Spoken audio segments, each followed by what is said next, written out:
안녕하세요. 이번 시간에는 귀자를 둘 여자 사주 공부해 봅시다. 저번 시간에 이제 귀한 자식을 두는 남자 사주 공부했었는데요. 남명의 경우에는 재성과 관성이 같은 방향으로 가지요. 나 입장에서 재성, 처의 기운과 관성, 자식의 기운이 서로 호응하죠. 그래서 좋은 처가 좋은 자식을 둘 가능성이 높고, 또 좋은 자식은 좋은 처에게 놓을 가능성이 많습니다. 그래서 남명에 있어서는 신앙, 제왕, 그리고 신앙, 관왕, 그리고 또 뭐예요?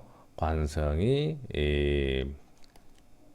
재성의 생을 받을 때 재생관 되는 경우, 따라서 이 재성과 관성이 서로 호응하다 보니까 결국에서는 제왕생관이라고 해서 왕한 재성이 좋은 관성을 생할 수가 있고, 또 관성은 관이호재로 보답을 하죠.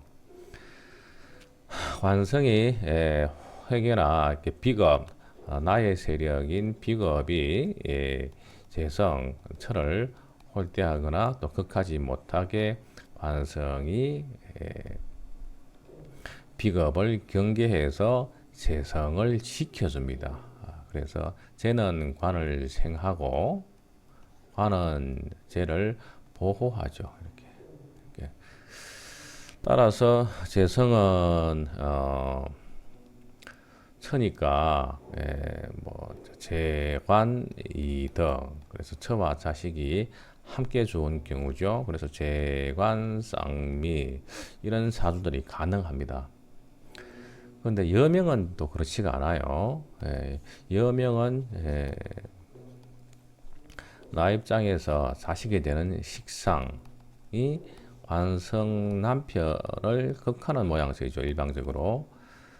그래서 식상이 자식이니까 자식이 왕하면 왕할수록 남편성이 쇠하게 되죠. 그래서 여명은 내가 식상을 통해서 남편을 컨트롤하려는 모양새고, 남편에게 책임을 부과하려는 모양새죠. 그래서 남명은 재관이 동심인 반면에, 같은 방향으로 가는 반면에, 여명은 자식이 지나치게 왕하면은 또 자식에게 지나치게 또 여명 입장에서 치우치면은 자식으로 남편이 홀대되는 모양새가 있죠. 그래서 남편이 쇠약해진다. 그리고 남편 하는 일이 잘 안 된다. 뭘 한다. 뭘 나간다 말이죠. 그게 이제 식극관이 되는 거죠. 때문에 여명사주에서 본인이 남편에 무정하고 남편 복이 없는 가운데에 자식 복이 많은 경우가 많죠. 또 자식이 지나치게 잘 되는 경우에는 여명에 남편이 잘 안 되는 경우가 많아요. 자, 내용을 한번 보겠습니다. 신앙의 식상이 득국한 자, 신앙의 식상이 장생에 놓인 자. 식상이 득국하거나 식상이 장생에 놓이게 되면 아무래도 신앙하고 식상이 득국했으니까 좋은 엄마의 좋은 자식, 그리고 또 신앙의 장생에 놓여 있으니까 어머니가 충분히 자식을 사랑해서 또 자식으로 꼽힐 수 있는 그런 이치와 같더라. 흔히 하는 모세 자왕, 또는 모자, 멸자, 이런 것들을 피해야 되겠죠. 어머니는 쇠약한데 자식이 왕할 경우에도 건전한 자식을 생육할 수가 없고, 어머니가 지나치게 자식에 대한 애정이 강하면은 자식이 또 의존성이 있어서 제대로 된 성장을 못하겠죠. 그래서 신앙 식상 덕국 장생 예시를 보겠습니다. 기사 무진 신유네요. 이 사주는 일단 무토가 진월에 태어났는데요. 진월 사주 보기가 쉽지가 않죠. 이 사주는 원체 이제 몰려가지고 쉬운데, 진월은 첫 번째 절기를 봐야 됩니다. 절기를 보셔서 청명절기인지 고구절기인지를 구분을 해야 됩니다. 청명은 4월 5일 정도에 들어오고 고구는 4월 20일 정도에 들어오죠.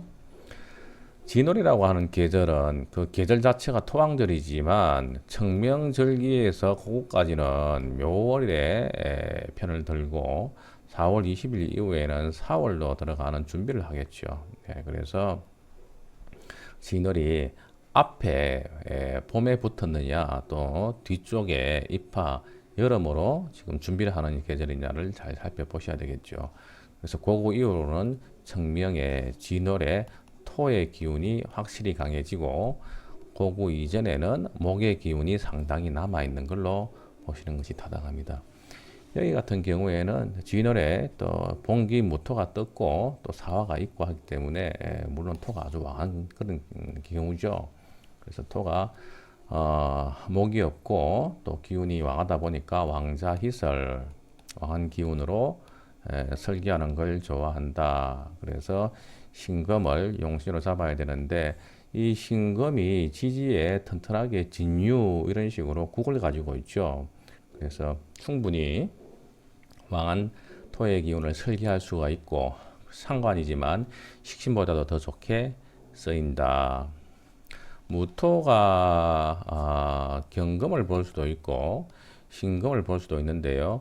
만약에 무토가 경금을 봤다 그러면은 물상적으로 철광산이다. 산속에서 철광산을 캐니까 철광산을 바로 어떻게 뭐 팔아먹기를 뭐 하잖아요. 때문에 정화로서 재련을 해서 가공을 해야 되겠죠. 근데 신금을 만나게 되면 신금은 이거는 금광산이다.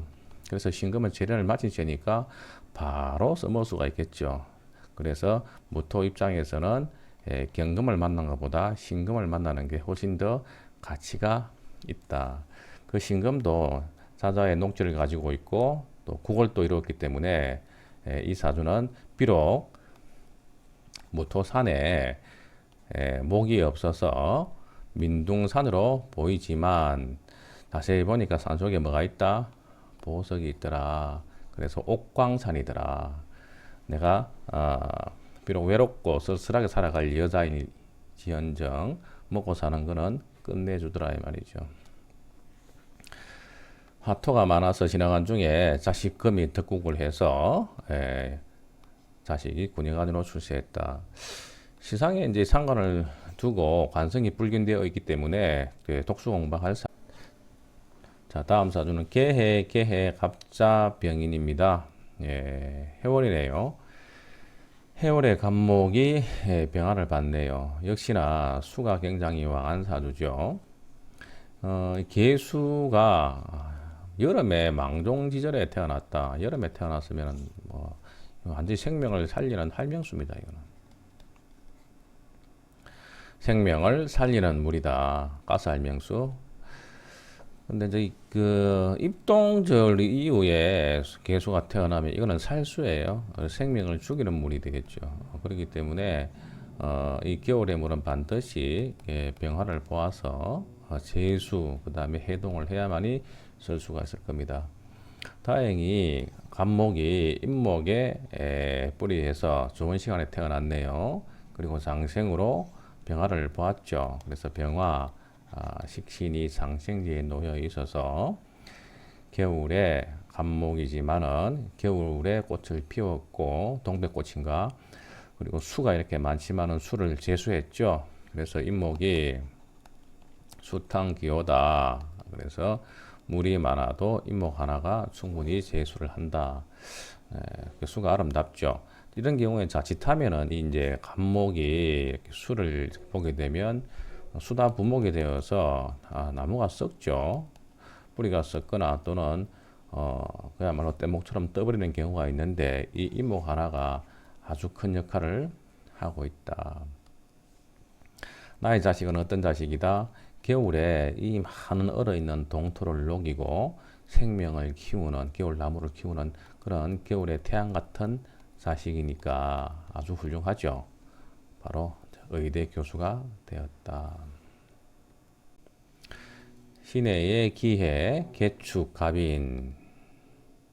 자, 이 사주는 역시 해월의 개수니까요. 겨울의 차가운 물이죠. 그래서 개수가 해월에 태어났기 때문에 겨울에 참 쓰기 어려운 물인데 이 병화가 안 보이지요. 그래서 인중에 있는 병화로 용신을 잡아야 됩니다. 그래서 조후를 일단 해야 되기 때문에 이 물이 또 강하다 보니까 당연히 수생목 목생화해서 갑인을 용신으로 잡아야 되겠죠. 그래서 시상에 있는 식상을 좋게 쓰는 경우입니다. 하지만 앞의 사주에 비해서 병화가 뜨지 못했고 그리고 쓸데없이 이런 기토가 노출 때가 있죠. 이 기토는 남편성이죠. 여명한 때 관성이니까. 그런데 어떻게 해요? 기토가 뿌리가 없고 이 축은 제대로 된 뿌리가 되지를 못하죠. 해, 자, 축 해서 거의 거의 진흙이나 마찬가지죠. 기토는 여기서는 거의 이제 쇠약해서 물에 떠내려가는 기토밖에 되지를 않고 내 입장에서는 개수가요. 제일 그 해월이나 겨울에 안 좋은 게 개축일주입니다. 근데 이 개축일주들이 겨울에 태어나서 얼어 있는데 또 지지 바닥도 동토에 그죠? 신금에 머리 아프죠. 그래서 또 백호 대살도 있고요. 그래서 이 사주는 개축에서 어떤 이렇게 기토기 때문에 이 기토가 나한테는 상당히 원망스럽고 또 기토가 남편성으로 볼 때 이 남편성이 자기 일지자자에 배우자궁에 보게 되니까 어떻게 묘지죠. 그래서 나는 남편의 묘지에 묘지를 가지고 있더라. 그래서 남편이 남편 구실을 못한다. 나는 누구 보고 산다? 자식 보고 산다. 수다로 신앙하고 간목이 자식이고 자식이 덕국해서 또 인해 이런 식으로 뭐 장생지도 놓고 있네요. 홍학 박사다. 세 자식을 두었다.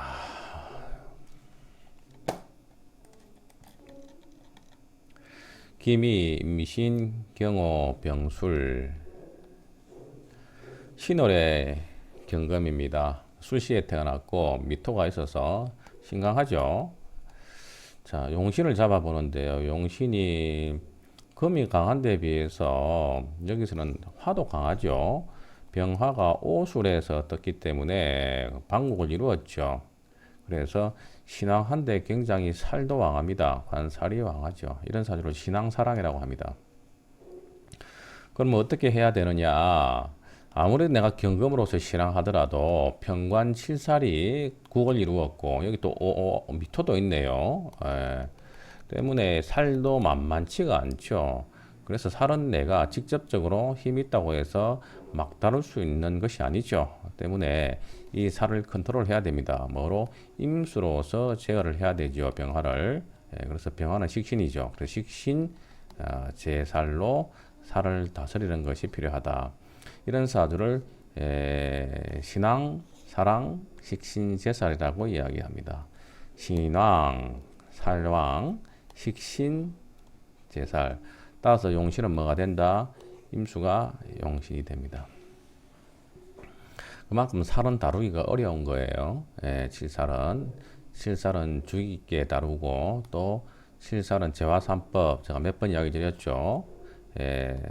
살 다루는 법, 재화삼법, 식신, 제살, 살인, 상생, 양인, 합살, 그죠? 그래서 살을 그렇게 여기서는 이제 그 식신제살로 다룬 거죠. 자식은 누구다?